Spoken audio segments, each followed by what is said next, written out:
Hello, everybody, and welcome back to the daily practice with me, Benita.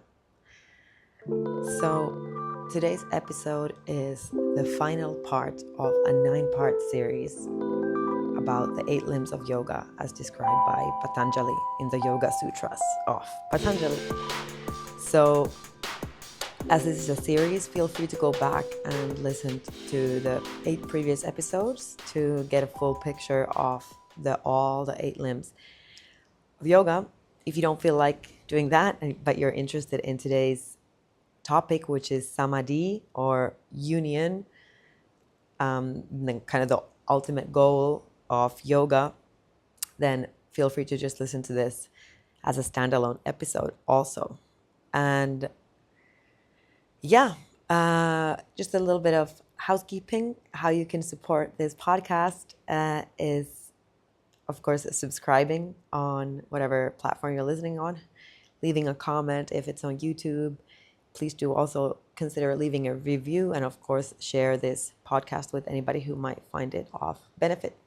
Having said that, today's episode marks the kind of last of this season. I am going to focus more and more on my YouTube and providing short and even a little bit longer practice videos on there. So this will be yoga practice. I'm getting more and more into Pilates, also just short tips on how to practice yoga, how to develop a daily practice of meditation, yoga, breath work, pranayama, all of that. And yeah, so that's been calling me for a moment now, but I wanted to just finish up this series, and I will most definitely in the future probably come back to this. I like a little bit more long form content and get more into depth and all that.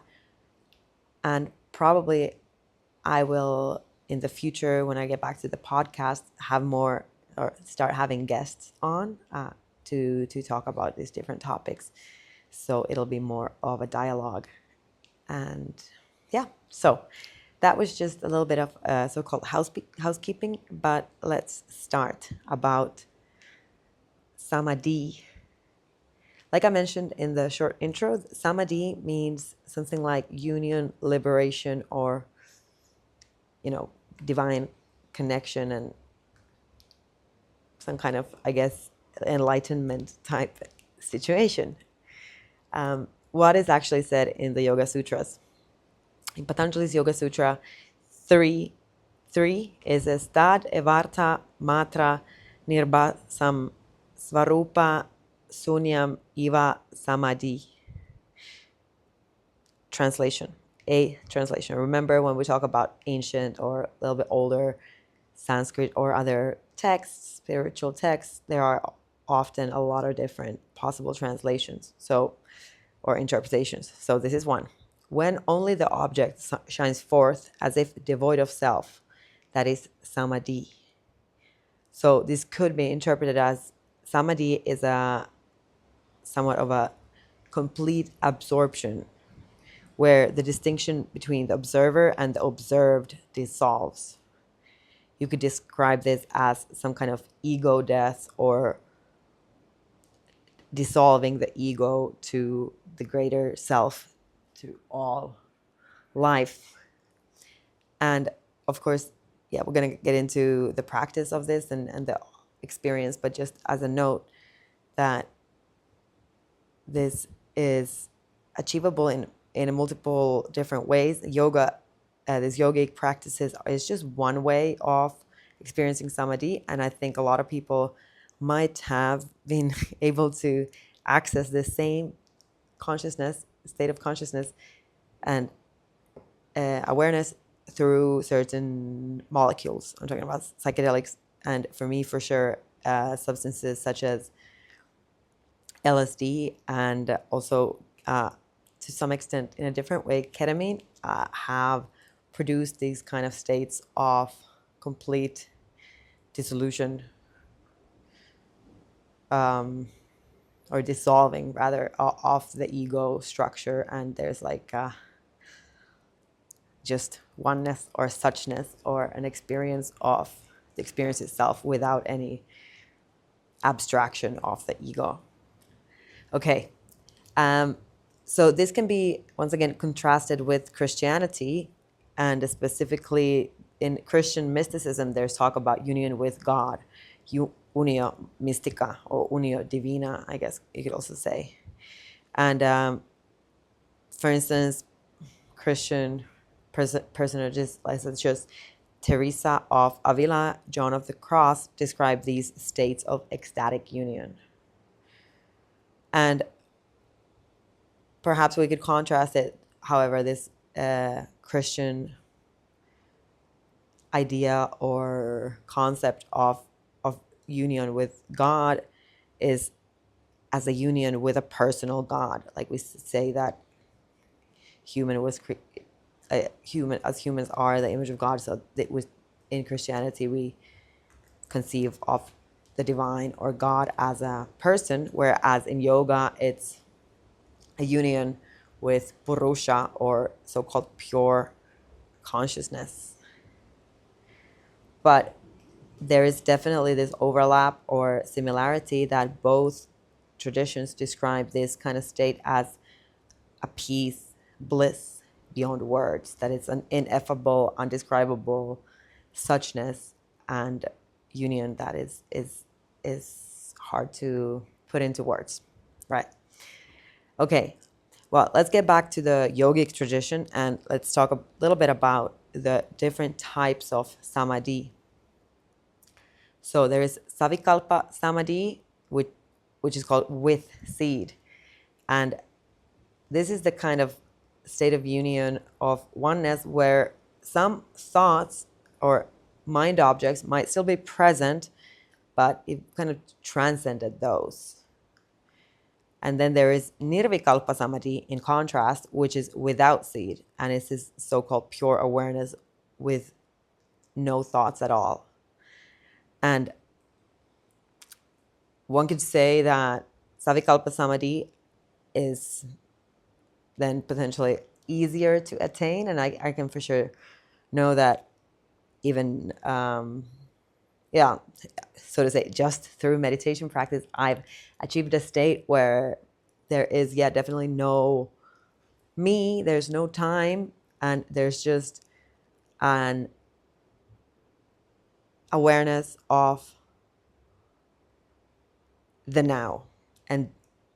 But I guess for a glimpse, I have for sure had that experience of Nirvikalpa Samadhi where there's no thoughts.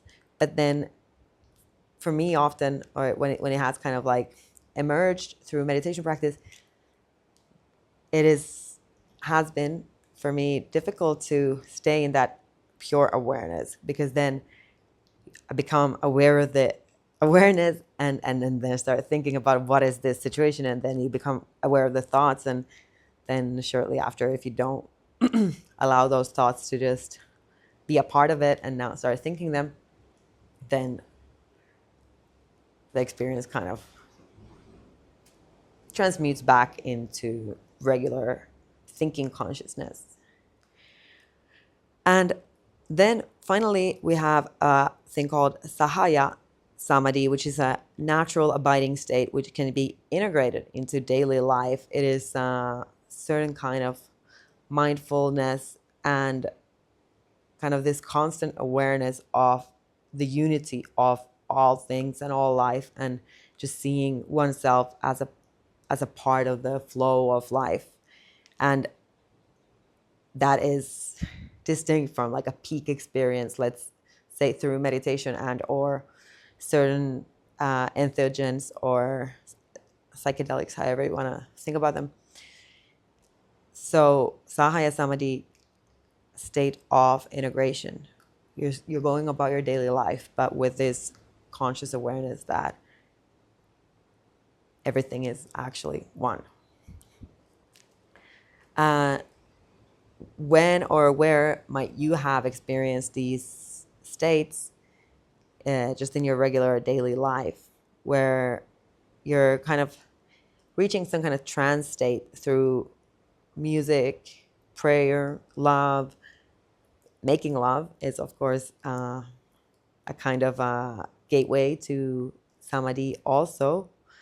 But it's that where there's like, you are one with the music, you're one with the moment, you're one with whatever is going on.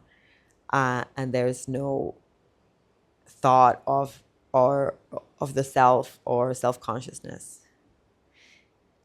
Yeah, like I said, could also be in this kind of flow state in, for instance, surfing, other ways of, or sports or art and such. But these often are not the full experience of Samadhi, but it is something approximating that state of complete stillness and oneness with all.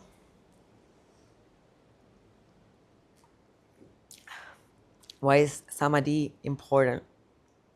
Well, this is really the telos or goal of yoga. It is what is conceived of in Buddhism, nirvana, or liberation, freedom, and union with the all. And just having these experiences throughout our existence, through practice and so on, will help us live with more compassion, clarity, and also non-attachment, because we realize that we are only a part of something much, much bigger. So, I guess this final episode of this series was a little bit of an express episode. And there's, of course, so much more to dive into with Samadhi. But I think I'm going to leave it at this, just because there's also this idea of the ineffability, or the fact that you can't really describe. Of course, there could be a kind of discussion of the different kinds of Samadhi. But I think that allowing those understandings to emerge for each and every individual who's practicing is also really beautiful. So, yeah, Samadhi is perhaps kind of the culmination of the yogic path and the final of the 8 limbs of yoga. But like I said, it is achievable. It is achievable through daily practice or regular practice. And it is a really integral part of yoga. So I'm really happy that I've had the opportunity to share some of these teachings beyond just the posture practice that we might often get kind of stuck in. But I would also invite you to consider the possibility of experiencing a Samadhi in our posture practice and or our Shavasana, our final relaxation at the end of our posture practice. Then for sure there is a opening of the body, the energy body, the chakras through our posture practice, and then relaxing into Shavasana will often offer a beautiful opportunity to get an idea, get a glimpse of what Samadhi truly is. Yes. So I'll just repeat this one quote that I've also repeated in another episode of this series, which is, yoga is the journey of the self through the self to the self. So this is a really pertinent quote, considering the topic. Samadhi is like realizing that the doer and the what is being done and where and when are all really the same thing, and they are intimately connected and intertwined, and that's what it is. So thank you so much for tuning in once again through all the 8 limbs of yoga of Patanjali. I really invite you to keep practicing all the limbs and becoming more and more familiar of the vast system that is yoga, that it is really beautiful to enter the practice perhaps through the physical body and finding the benefits of the posture practice on the physical body, on our health, on our energy levels, our vitality, everything like that. But I invite everybody to remember that there's so much more to the practice of yoga, and taking all the 8 limbs into your life and into your practice will for sure make life more enjoyable, interesting, rewarding, and meaningful. So, like I mentioned, will be focusing more and more on my YouTube content. So this episode marks the last of this so-called season, and I hope to connect with you also on Twitter. And although I've been kind of taking a little pause from that too, but I did also start a new Instagram called Daily Practice with Benita. So you can find me there too. And there I will be posting more information about the YouTube, the podcast, as well as my classes, in-person classes over here in Mexico. And I would love for you to come join me in person on the mat. And yes, I guess that's about it. So please do feel free to still share and like and review this podcast, and share it also with family members and friends. Even though I'm taking a small break, there's plenty of content to listen back to, and it is so-called evergreen teachings, and none of it is lost, kind of, even if you listen back to it for a month, 2, or several years from now, it'll probably be relevant, if not more so. So thanks so much for joining again, and I will catch you on all the other platforms. And as always, remember, a good practice is the one you do.